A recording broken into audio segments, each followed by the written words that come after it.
Recording by Krista Zaleski. The Time Eliminator by Ka. Hamilton Fish Errol, or Fish Errol, as he was known at Yale, contemplated the product of his genius with elation not unmixed with awe. The machine stood on a solid block of transparent glass, and resembled somewhat a modern radio cabinet combined with a motion picture machine. Across the face of the cabinet there were 3 dials, but here the resemblance to radio reception ceased, for these dials bore the legends longitude, latitude, and altitude, respectively. A 4th dial, perhaps 8 inches in diameter, was located above the others, and this one bore the inscription time-space. Within was a bewildering array of tubes, wires, and lamps, and in front of all these a curious arrangement of revolving mirrors, the speed of which was controlled by a knob at the right of the cabinet. One pair of wires connected the cabinet with a small dynamo, while a second set led to a 100-foot aerial pole outside the house itself. It was while in his senior year at Yale that Errol's researches into the strange relationship existing between light and electricity attracted so much attention. Indeed, he was in a fair way of becoming a celebrity when he suddenly dropped from public view and betook himself to a secluded village called Arshamomak at the eastern end of Long Island, where the Errol family maintained a summer residence. The house itself, known locally as the Mansion, stood on a hill overlooking the Sound, but sufficiently back from the highway to ensure a desirable degree of privacy. A spacious tower, originally designed for an observatory, had been converted into a research laboratory, and here, surrounded by the most modern apparatus, young Errol worked feverishly on his new invention, an invention which, even in its unfinished condition, had already produced results so far-reaching in their consequences, and so revolutionary from a scientific point of view, that at times the young man almost questioned his own sanity. And now the machine was completed. The young inventor straightened up, took a deep breath, and reached for a cigar. As he did so, the word Havana popped into his mind. "Well, why not?" he queried. "I'll try Havana for my first real test and see how the ponies are running today." Whereupon he consulted a map, noted the longitude and latitude of that city, and twirled the dials of the cabinet to correspond. Then, looking at his watch, which showed 3 p.m., he adjusted the upper dial to 2:30 o'clock, the corresponding time for Havana. A moment's hesitation, and then he reached over and threw a little switch, at the same time placing his other hand on the knob that controlled the revolving mirrors. A faint buzz, and then a stream of light from the cabinet illuminated a white screen on the opposite wall. At first there was but a confused blur, but as he slowly turned the knob backward and forward, this presently crystallized into a panoramic view of the Havana racetrack, revealing the grandstand thronged with wildly excited spectators and 3 foam-specked horses tearing down the home stretch almost neck and neck. Even as Errol watched, they flashed over the line, and a moment later the name of the winner, Muchacho, appeared on the bulletin board. "Hot stuff," he commented. "Now for the next test." Slowly, almost solemnly, he turned the upper dial to the left. 5, 10, 15, 20 notches. "That should be the year 1906, he said, "the year of the great earthquake at San Francisco." Consulting his map again, he adjusted the lower dials, allowing 100 feet for altitude, and then again threw the switch. As before, the picture first appeared as an indistinguishable blur, and then it changed gradually to a clearly defined bird's-eye view of the stricken city. And now he could behold great buildings come crashing down, throngs of panic-stricken citizens scurrying through the streets in wild disorder, with here and there the smoke of incipient fires. For some time he watched the awe-inspiring spectacle, then threw the cutout switch and reset the dials. "Now I'll try for distance," as the radio fans would put it, he chuckled, jubilant over his success thus far. Reaching up, he twirled the top dial rapidly to the left, with reckless disregard of this annihilation of time and space, until the indicator registered the year 1428. "This should convince the most skeptical," he said. "I'll take a peek at France in those bygone days." He thereupon computed carefully the location of the city of Orleans, and made the proper adjustments on the lower dials. Then, confident but deeply impressed at the thought of what was to come, He once more threw the switch and regulated the speed of the revolving mirrors until the pictures on the screen synchronized with the actual event. "My God, it's Joan of Arc!" he cried, as across the silver screen in serried ranks swept the attacking army at the siege of Orleans. At their head, clad in brightly shining armor, flashing sword uplifted and a look of exultation on her face, rode the warrior maid. Minute after minute he sat there with bated breath, tremulous with excitement, awed and yet elated, and then, as he was resetting the dials, a thought came into his mind that sobered him with a jolt. 10 minutes later he was speeding towards New York in his big Mercer. At precisely 5 p.m. he was shown into the private office of the Brigadier General Humiston, commanding the new Secret Intelligence Department of the Washington government. Not only the general, but unknown to him, his daughter also, had long taken a deep interest in young Errol, the latter's father and the general having been classmates at West Point. This interest was fully reciprocated, especially in the case of the daughter, a vivacious exponent of the younger set. But it was in his capacity as a government official that Errol had called on General Humiston, having determined to proffer his services, and the services of his invention as well, to the country of his birth. "Well, my boy," boomed the gruff old soldier, "what's on your mind? And why haven't you been to see us for so long? Jerry thinks you have forgotten her entirely." "General," broke in the young man, ignoring his inquiry, "can you jump into my car and come down to my place on Long Island at once? I have something to show you, something so breathtaking in its possibilities, and of such tremendous importance to your department that every moment counts." "Are you in earnest?" demanded the general, sitting up with a jerk. "You want me to break a theater engagement with Jerry and go with you now?" "Precisely that," replied Errol gravely. Then hopefully, "Why not bring Jerry with you?" "Call at the Biltmore in 1 hour," was the reply in curt military tones. "One or both of us will be ready to go with you." Errol's hand went up in a salute. He turned smartly on his heel and left the room. Promptly on the hour, the general appeared at the motor entrance of the hotel, followed closely by Jerry, bewitching in rich furs and silken coat. Errol's heart thumped riotously as he leaped from the car and met her with outstretched hands. "Oh, Jerry," he cried, "it's good to see you," and his eyes fully confirmed the words. "I'm from Missouri," was that young person's flippant reply, but the words could not disguise the wonderful glow of happiness that irradiated the lovely little face. Once out of the city, the big car sped down the island, roaring past sleepy farms and villages as it tore through the night, and as the clock struck 9, they drew up at the Errol doorstep. Little was said on the outward trip, but once inside the house the general asked, "Now, Errol, what's it all about? I hope you haven't dragged me down here on a wild goose chase." "Come up to my laboratory," was Errol's reply. He waited a second, then added, "You too, Jerry." She gave him a quick glance of appreciation. A moment more and they were in the laboratory, Jerry and her father looking with frank curiosity at the mysterious cabinet.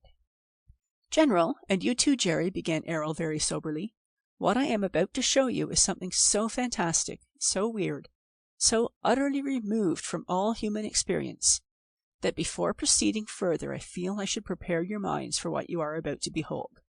Please be seated and follow closely." He paused, then went on. "When the dynamo at the powerhouse breaks down, every trolley car on the system stops and the electricity in the overhead wire and in the dynamo itself disappears, swallowed up in the Earth's general store of electrical force. Unless this electricity can be made to reappear by starting up the dynamo again, streetcar service on that system is a thing of the past. This is obvious. Now for the next step.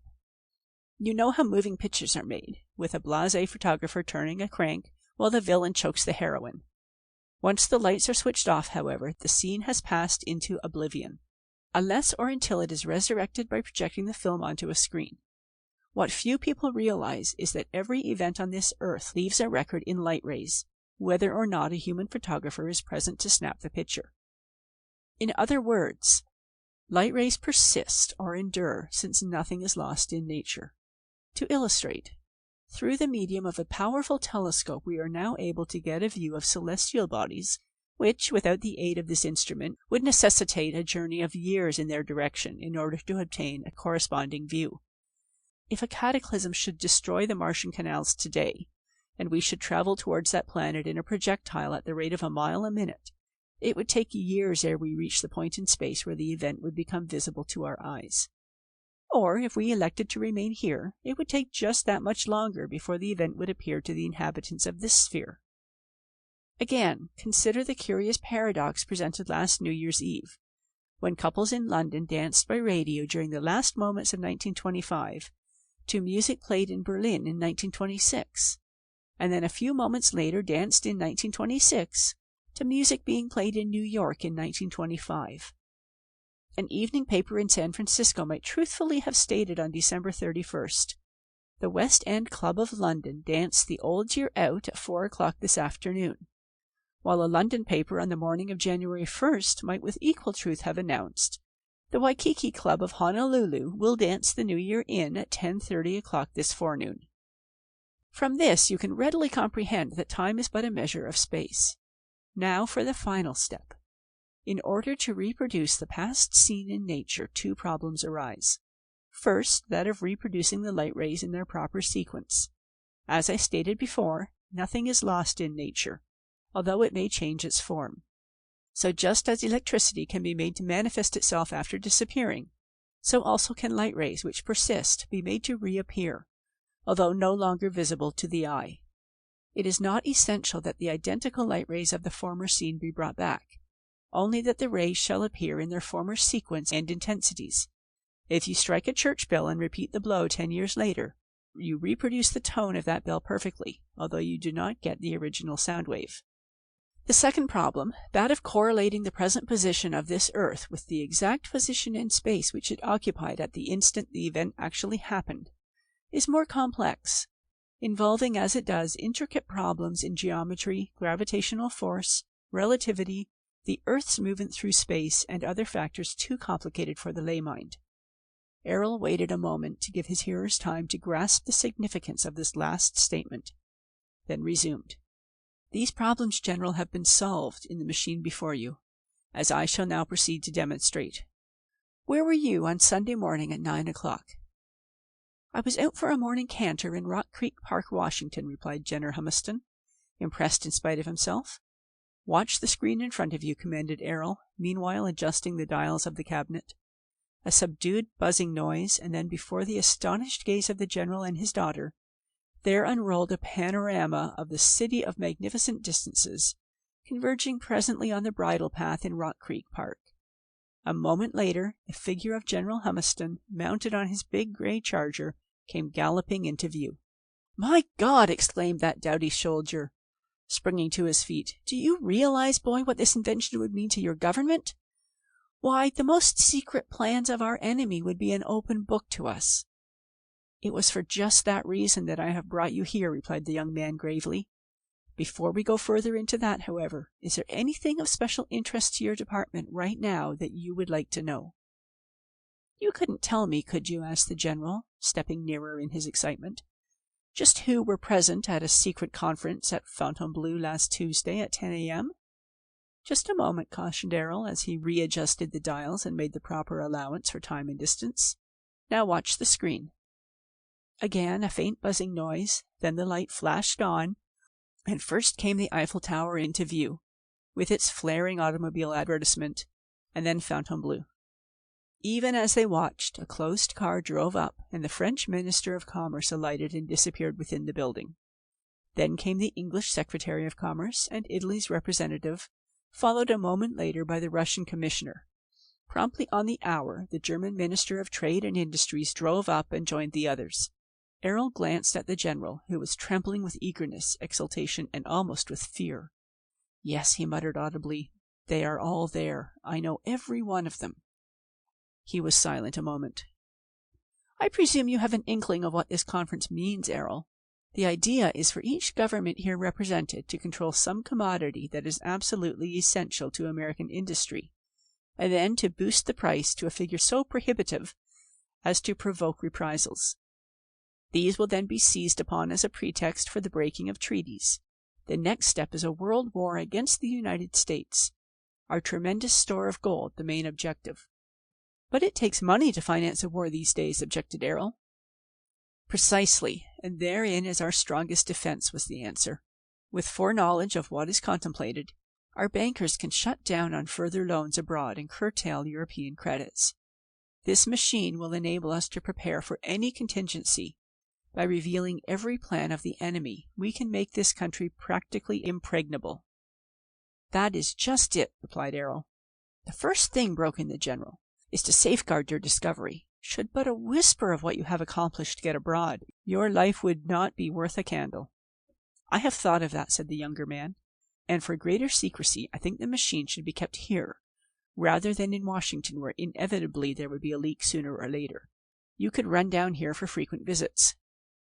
"Yes, but I would have to have a very plausible reason for those visits," interposed the general. "Well," and here Errol paused and glanced at Jerry, who nodded brightly, "why not spend your weekends here with Jerry and your new son-in-law? We expect to be married in June." "What? What's that?" shouted the old general. "Jerry, your wife? How do you get that way, young man?" And he tried to look very stern. "In my day," he added virtuously, "it was customary for the young lady's parents to be consulted." Mused Errol. "Would you mind telling me in what year you were married?" "I know," cried Jerry delightedly. "They were married in Greenwich, Connecticut, just 22 years ago today at 5 o'clock in the afternoon." "Hey, wait a minute!" exclaimed her father, in evident confusion, as Errol stepped to the little cabinet, but he was too late. Already the machine had given its preliminary buzz, and the next moment they beheld a little two-seated Ford, 1904 model, bumping and swaying along the Boston Post Road just west of the state line. Perhaps half a mile behind them came a horse and buggy, the irate driver lashing his foam-flecked steed in a vain attempt to overtake the fleeing couple in their car. Errol glanced at Jerry, then at her father, and back to the picture. There could be no mistake.